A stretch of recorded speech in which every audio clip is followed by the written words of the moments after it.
गतकाली बौद्ध सदर ब्लॉक कार्यालय परिसर में जिलास्तरीय पंचायतराज दिवस महासमारोह अनुष्ठित हो जातीय पंचायतराज दिवस बौद्ध जिलार 3टी ब्लॉक अंतर्गत समस्त पंचायत कार्यालय पालन होगा सहित स्वतंत्र ग्राम सभा अनुष्ठित होता। शुक्रवार संध्यारे राज्यस्तरीय पंचायतराज दिवस कार्यक्रम में मुख्यमंत्री मोहन चरण मांझी जोग देथिबा बेले यार सीधा प्रसारण बौद्ध ब्लॉक कार्यालय प्रदर्शन करा। बौद्ध ब्लॉक ठारे अनुष्ठित जिलास्तरीय कार्यक्रम में बौद्ध विधायक सरोज कुमार प्रधान, जिलापाल विभूतिभूषण नायक, अतिरिक्त जिलापाल अनिरुद्ध प्रधान, कंधमाल सांसद प्रतिनिधि जुगल किशोर सामल, जिला प्रतिनिधि जिला स्वतंत्र उन्नयन परिषद अध्यक्ष डम्बरुधर कौर प्रमुख अतिथि रूप में जोग देते। उभय राज्य और केन्द्र सरकार प्रत्येक पंचायत ग्रामर विकास प्रतिबद्ध बोली विधायक मत प्रकाश करते। यह अवसर में केतक हिताधिकारी अतिथियों द्वारा सामाजिक सुरक्षा, आवास गृह, पायखाना निर्माण कार्य निर्देश पत्र बंटन कर आज आमर विशेषकर लोकप्रिय मुख्यमंत्री श्रीजुक्त मोहन माझी को भी धन्यवाद देवी जो भाव में सारा ओडिशा आज पंचायतराज दिवस पालन करा। एक्चुअली जातीय पंचायतराज दिवस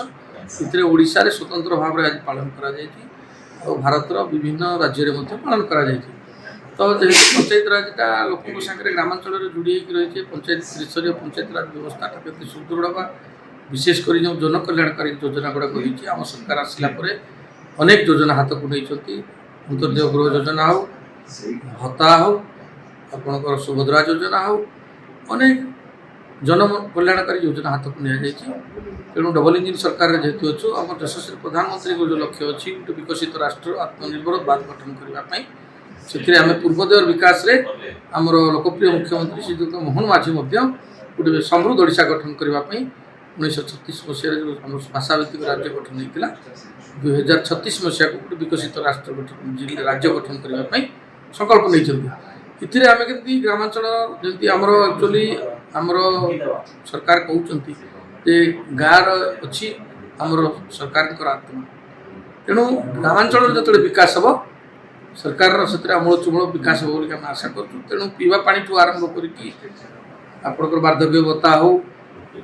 आप लैट्रिन हो, प्रधानमंत्री आवास हो, जहाँ सब हो त्वरान्वित हम आगामी दिन में बकाया थी कम गुड़ा त्वरान्वित होगा संगे आम गोटे श्रेष्ठ समृद्ध ओडिशा गठन करूँ। Bureau report Hiranchal live.